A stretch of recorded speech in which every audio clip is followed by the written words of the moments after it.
இந்த வீடியோ ஒரு important video. Income tax department notice சம்பந்தப்பட்ட ஒரு கிளாரிஃபிகேஷன் வீடியோ. இப்போ இந்த வீடியோவில் வந்து டாப் 8 ரீசன்டாக வந்து பார்க்க போகிறீங்க. எந்த மாதிரியான மிஸ்டேக் பண்ணியிருந்தால் இன்கம் டேக்ஸ்லேருந்து நோட்டீஸ் வரும் அப்படிங்கிறத டீட்டெயிலாக வந்து இந்த வீடியோவில் நீங்கள் பார்ப்பீங்க. இந்த வீடியோ நீங்கள் ஸ்கிப் பண்ணாமல் பார்த்தீங்கன்னா பெட்டர் கிளாரிட்டி இருக்கும். நோட்டீஸ் அப்படிங்கிறது ஐடிஆர் ரிட்டர்ன் ஃபைல் பண்ணதுக்கு அப்புறம் வந்து டிபார்ட்மெண்ட் ஸ்க்ரூட்டனைஸ் பண்ணிவிட்டு மிஸ்மேட்ச் இருந்தால் நோட்டீஸ் கொடுப்பாங்க. இதில் மேஜராக எந்த மாதிரியான மிஸ்டேக்குகளாக நோட்டீஸ் வரும் அப்படிங்கிறத நம்ம டீட்டெயிலாக பார்ப்போம். ஃபஸ்ட்டு வந்து இன்கன்சிஸ்டன்சி ஃபினான்சியல் டேட்டா இருந்தால் கண்டிப்பாக வந்து நோட்டீஸ் வரும். High risk transaction not properly reported அந்த கேஸ்க்கும் வந்து நோட்டீஸ் வரும். Under reporting of income from various source, discrepancy between reported income and TDS record, இதான் வந்து மேஜர். இந்த கேட்டகரியில் ஏதாவது மிஸ்மேட்ச் இருக்குது அப்படின்னா கண்டிப்பாக வந்து நோட்டீஸ் வரும். இதோட டீட்டெயில் வந்து இப்போ பார்க்கலாம். ஃபஸ்ட்டு வந்து இன்கம் டேக்ஸ் டிபார்ட்மெண்ட் நோட்டீஸ் தந்திருக்காங்க அப்படின்னா அந்த நோட்டீஸில் வந்து அவங்க ஹைலைட் பண்ணியிருப்பாங்க என்ன டிஸ்கிரிபன்சி அப்படின்ட்டு. அதுக்கான கிளாரிஃபிகேஷன் வந்து நம்ம டிபார்ட்மெண்ட்டுக்கு கொடுக்கணும். டிபார்ட்மெண்ட் நோட்டீஸ் பார்த்தீங்கன்னா செக்ஷன் 139 சப்செக்ஷன் 9, 143 சப்செக்ஷன் 1, 143 சப்செக்ஷன் 2, அது மாதிரி வேரியஸ் செக்ஷனில் வந்து நோட்டீஸ் கொடுப்பாங்க. இந்த நோட்டீஸ்க்கான டைம் ஃப்ரேம் பார்த்தீங்கன்னா 6 year after relevant assessment year. Sometime வந்து சீரியஸ் கேஸ்க்கு வந்து இந்த பீரியட் வந்து எக்ஸ்டெண்ட் ஆகும். மேஜராக பார்த்தீங்கன்னா TDS and income mismatch, form 26 AS annual information statement, இதில் வந்து டேட்டாஸ் எல்லாமே வந்து கேப்சர் ஆகிருக்கும். நீங்கள் ஃபைல் பண்ண ரிட்டர்ன் ப்ளஸ் இந்த ஃபார்ம் 26 ஏஎஸ் அதே மாதிரி ஏஐஎஸ் இதில் வந்து டேட்டா ரிஃப்ளெக்ட் ஆகிருக்கும் வந்து மிஸ்மேட்ச் இருக்குது அப்படின்னா கண்டிப்பாக வந்து நோட்டீஸ் வரும். அதே மாதிரி எம்ப்ளாயி கொடுத்துருக்கக்கூடிய ஃபார்ம் 16 அதில் ஏதாவது மிஸ்மேட்ச் இருந்தாலும் நோட்டீஸ் கம்பல்சரி வரும். இது வந்து only salary employ. Next category பார்த்தீங்கன்னா அன்ரிப்போர்ட்டட் இன்கம். இன்ட்ரெஸ்ட் இன்கம் வந்து நம்ம ஏதாச்சும் ஏர்ன் பண்ணியிருப்போம், சேவிங் அக்கௌண்ட், ஃபிக்ஸட் டெபாசிட்டு இல்லை ரெக்கரிங் டெபாசிட்டில் ஏதாவது ஒரு அமௌண்ட் இன்ட்ரெஸ்ட் ஏர்ன் பண்ணியிருக்கோம் அப்படின்னா அதை ப்ராப்பராக வந்து டிஸ்க்ளோசர் பண்ணணும். அப்படி இல்லை அப்படின்னாலும் நோட்டீஸ் வரும். இதே மாதிரி ரெண்டல் இன்கம் நம்ம ஏதாவது ரிசீவ் பண்ணியிருந்தாலும் நம்ம வந்து அதை காமிக்கணும். ஏன்னா நம்ம பேனுக்கு எகென்ஸ்டாக வந்து நம்ம டெனண்ட் வந்து ரிப்போர்ட் பண்ணியிருப்பாங்க. அது வந்து நம்மளோட பேனில் அந்த டிரான்சாக்ஷன் வந்து ரெக்கார்ட் ஆகிருக்கும். நீங்களும் வந்து அதை வந்து டிஸ்க்ளோஸ் பண்ணணும். அப்படி இல்லை அப்படின்னா பேக்எண்டில் ஸ்க்ரூட்டனைஸ் பண்ணும் பொழுது நோட்டீஸ் வரும். நெக்ஸ்ட்டு வந்து capital gain, stock market, mutual fund, cryptocurrency இல்லை ப்ராப்பர்ட்டி சேல்ஸ் பண்ணது மூலிமா வந்து இன்கம், இதெல்லாம் வந்து ப்ராப்பராக வந்து நம்ம டிஸ்க்ளோஸ் பண்ணணும். எவ்வளவு வந்து கெயின் இருக்கோ அதுக்கு வந்து டேக்ஸும் வந்து கட்டணும். அது பண்ணல அப்படின்னா நோட்டீஸ் வரும். நெக்ஸ்ட்டு வந்து foreign income, Overseas investment, foreign bank account, international rental property, இது மூலிமா உங்களுக்கு ஏதாவது இன்கம் வந்திருந்தாலும் இதை ப்ராப்பராக வந்து நீங்கள் டிஸ்க்ளோஸ் பண்ணணும். அப்படி இல்லை அப்படின்னாலும் நோட்டீஸ் வரும். அதே மாதிரி மேஜராக வந்து சேலரி எம்ப்ளாயி அஃபெக்ட் ஆகிறது இந்த கேஸில் தான். Falls deduction claim section 180C இது எல்லாம் பார்த்தீங்கன்னா ஓல்டு ஸ்கீம் செலக்ட் பண்ண பர்சனுக்கு நியூ ஸ்கீம் செலக்ட் பண்ணவங்களுக்கு எந்த இம்பேக்டும் இல்லை. டிடக்ஷன் ஏதாவது கிளைம் பண்ணியிருக்காங்க அப்படின்னா அதுக்கான ப்ரூஃப் ஆஃப் டாக்குமெண்ட் வந்து கம்பல்சரி வந்து இருக்கணும். அது ஃபால்ஸ் டிடக்ஷன் அப்படின்னா டிபார்ட்மெண்ட் ஃபைண்ட் அவுட் பண்ணாங்கன்னா மேக்ஸிமம் வந்து 200% வரைக்கும் பெனால்ட்டி வந்து கட்டுற மாதிரி வரும். மேஜராக வந்து 80C, 80D, HRA, அதே மாதிரி இம்ப்ராப்பர் எஜுகேஷன் லோன் இன்ட்ரெஸ்ட்டு, இதெல்லாம் வந்து நிறைய ஃபேக் டிரான்சாக்ஷன் கொடுத்துருந்தாங்க அப்படின்னா எளிமையாக வந்து அந்த டிரான்சாக்ஷன் வந்து டிபார்ட்மெண்ட்டை வந்து ஐடென்டிஃபை பண்ணிடுவாங்க. ஸோ எப்பயுமே வந்து கரெக்டான எலிஜிபிள் டிடக்ஷன் என்னவோ அதுதான் வந்து நம்ம கிளைம் பண்ணிடணும். ஃபால்ஸ் இன்ஃபர்மேஷன் கொடுத்து கிளைம் பண்ணோம் அப்படின்னா என்றைக்கு இருந்தாலும் டிபார்ட்மெண்ட்டை வந்து ஃபைண்ட் அவுட் பண்ணுவாங்க. அப்போது வந்து ஹையஸ்ட்டாக வந்து நம்ம பெனால்ட்டி கட்டுற மாதிரி ஆயிடும். அதே மாதிரி நெக்ஸ்ட் கேட்டகரி வந்து சடன் இன்கம் ஃப்ளக்சுவேஷன்.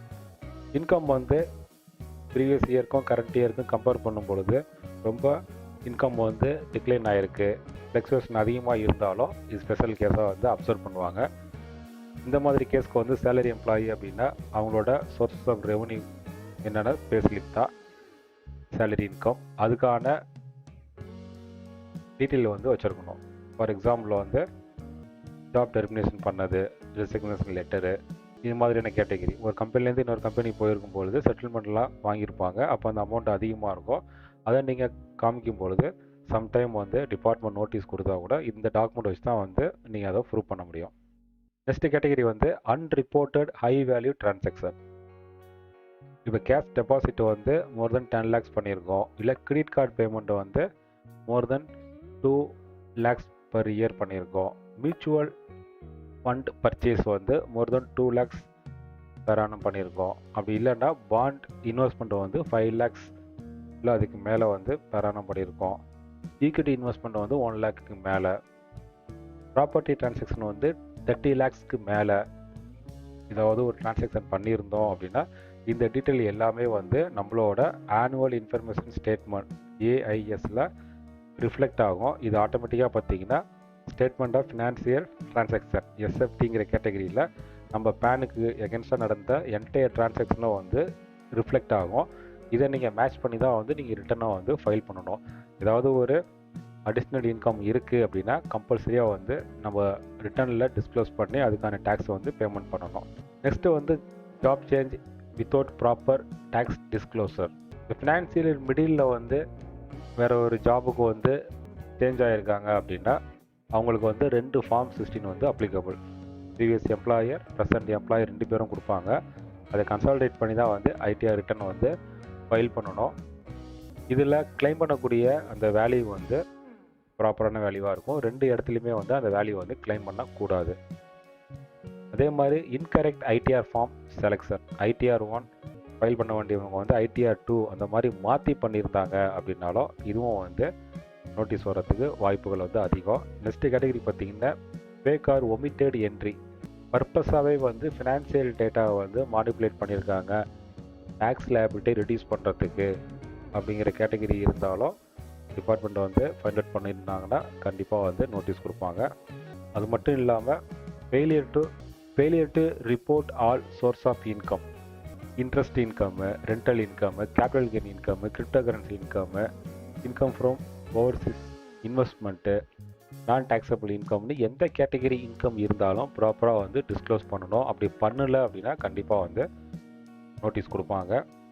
அது அந்த நோட்டீஸ்க்கு நம்ம ரிப்ளையும் ஃபைல் பண்ணுவோம். ரீசனபுளாக இருந்தால் டிபார்ட்மெண்ட் அக்செப்ட் பண்ணுவாங்க. அப்படி இல்லைன்னா நம்ம ரிப்ளை வந்து அக்செப்ட் பண்ணாமல் பெனால்ட்டி இம்போஸ் பண்ணுவாங்க, இன்ட்ரெஸ்ட்டும் வந்து லெவி பண்ணுவாங்க. இது மேக்ஸிமம் வந்து 200% வரைக்கும் பேமெண்ட் பண்ணுற மாதிரி வரும். இப்போ காமனாக டிபார்ட்மெண்ட் நோட்டீஸ் தர்ற செக்ஷன் தான் வந்து இப்போ நீங்கள் ஸ்க்ரீனில் பார்த்துட்ருக்க இந்த செக்ஷன் 139லேருந்து 245 வரைக்கும் அப்ளிகபிள். ப்ரிவென்டிவ் மெஷர்மெண்ட் என்ன அப்படின்னு பார்த்தீங்கன்னா மெயினாக வந்து நம்மளோட டாக்குமெண்ட் வந்து மினிமம் வந்து ஒரு 7 years ஆச்சும் வச்சுருக்கணும். லீகலாக வந்து 6 years எனப் தான் இன்கம் டேக்ஸுக்கு. பட் 7 years வந்து நம்ம வச்சுருந்தோம் அப்படின்னா ஃப்யூச்சரில் எந்த அசஸ்மெண்ட் கம்ப்ளீட்டான அசஸ்மெண்ட்டை ரீஓப்பன் பண்ணாலும் நம்ம டாக்குமெண்ட் கொடுத்து ப்ரூவ் பண்ண முடியும். அதே மாதிரி ஃபார்ம் 26 AS அண்டு AISோட டிரான்சாக்ஷனை வந்து ரெக்கன்சில் பண்ணி ப்ராப்பராக வந்து நம்ம ரிட்டர்ன் வந்து ஃபைல் பண்ணணும். ஹை வேல்யூ டிரான்சாக்ஷனை வந்து கரெக்டாக வந்து ரிப்போர்ட் பண்ணணும். நம்ம ரிப்போர்ட்டில் ரிஃப்ளெக்ட் ஆகிருக்க டிரான்சாக்ஷனை வந்து ரெக்கன்சில் பண்ணணும். ஐடிஆர் ரிட்டர்ன் வந்து ஆன் டைமில் வந்து ஃபைல் பண்ணணும். இப்போ சேலரி பர்சனுக்கான ஐடிஆர் ரிட்டர்ன் வந்து 31st July, இப்போ டேட்டு வந்து 15th September வரையும் எக்ஸ்டெண்ட் பண்ணியிருக்காங்க. இதில் உங்களுக்கு கிளாரிட்டி இல்லை அப்படின்னா உங்கள் ரிட்டர்ன் நீங்கள் ஃபைல் பண்ண தெரியாது அப்படின்னா ப்ராப்பராக ஒரு கன்சல்டண்ட்டை அப்ரோச் பண்ணுங்கள். அவங்க வந்து உங்களுக்கான ரிட்டனை வந்து ஃபைல் பண்ணி கொடுப்பாங்க. இப்போ நோட்டீஸ் நம்ம ரிசீவ் பண்ணிட்டோம் அப்படின்னா என்ன செய்யணும் என்ன செய்யக்கூடாது அப்படின்னா ஃபஸ்ட்டு வந்து அந்த நோட்டீஸ்க்கான ரெஸ்பாண்ட் வந்து ஆன் டைமில் வந்து ஃபைல் பண்ணணும். எந்த ஒரு நோட்டீஸாக இருந்தாலும் அதில் டேட் மென்ஷன் பண்ணியிருப்பாங்க, 7 days இல்லை 15 days இல்லை 1 month. அந்த டைமுக்குள்ளே வந்து ரெஸ்பாண்ட் பண்ணணும். இன்கேஸ் பண்ண முடியல அப்படின்னா அந்த அசஸிங் ஆஃபீஸர்கிட்ட டைம் ரெக்வஸ்ட் கேட்டு லெட்டர் தரணும். அவங்க அக்செப்ட் பண்ணாங்கன்னா அந்த டைமுக்குள்ளே வந்து ரிப்ளை வந்து நம்ம ஃபைல் பண்ணிடணும். கம்ப்ளீட்டான டிரான்சாக்ஷன் ரெக்கார்டு வந்து நம்ம வச்சுருக்கணும் வித் சப்போர்ட்டிங் டாக்குமெண்ட்டோட. ஸோ ரெக்கார்டு வந்து மினிமம் வந்து ஒரு 7 இயர்ஸாச்சும் வந்து மெயின்டைன் பண்ணணும். என்ன பண்ணக்கூடாது அப்படின்னு பார்த்தீங்கன்னா, நோட்டீஸ் ரிசீவ் பண்ணாத சிம்பிளாக வந்து இக்னோர் பண்ணிடக்கூடாது. மிஸ்லீடிங் இன்ஃபர்மேஷன் இல்லை ராங் இன்ஃபர்மேஷன், இன்கம்ப்ளீட் இன்ஃபர்மேஷன் எதுவுமே வந்து டிபார்ட்மெண்ட்டுக்கு ரிப்ளையில் நம்ம கொடுக்கக்கூடாது. நம்ம டிபார்ட்மெண்ட்டுக்கு ஒரு டேட்டா கொடுக்குறோம் அப்படின்னா ப்ராப்பரான டேட்டா வெரிஃபை பண்ணதுக்கு அப்புறம் தான் வந்து கொடுக்கணும். வித்தின் டைம் லிமிட்குள்ளே வந்து கொடுக்கணும். நோட்டீஸ் பார்த்து நம்ம பேனிக் அடைய வேண்டிய தேவையில்லை. ஆக்சுவல் இன்ஃபர்மேஷன் என்னவோ அதை வந்து நம்ம டிபார்ட்மெண்ட்டுக்கு ஷேர் பண்ணணும். உங்களோட ஐடிஆர் ரிட்டர்ன் வந்து ப்ராப்பராக வந்து நீங்கள் ஃபைல் பண்ணுங்கள். நீங்கள் ப்ராப்பராக ஃபைல் பண்ணீங்க அப்படின்னா கண்டிப்பாக வந்து எந்த விதமான நோட்டீஸுமே வராது. இன்கேஸ் நோட்டீஸ் வந்தால் நீங்கள் ஒரி பண்ண வேண்டாம்.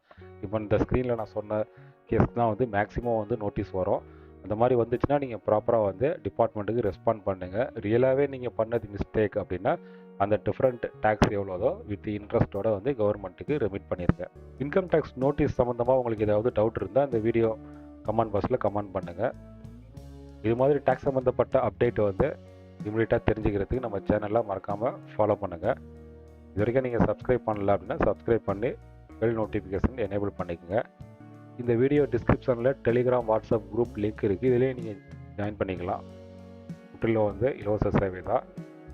இதில் நீங்கள் ஜாயின் பண்ணிங்கன்னா டேக்ஸ் சம்மந்தப்பட்ட அப்டேட்டை வந்து இன்ஸ்டண்ட்டாக வந்து ரிசீவ் பண்ணலாம். இது மாதிரி இன்னொரு அப்டேட்டில் சந்திக்கலாம். தேங்க்யூ.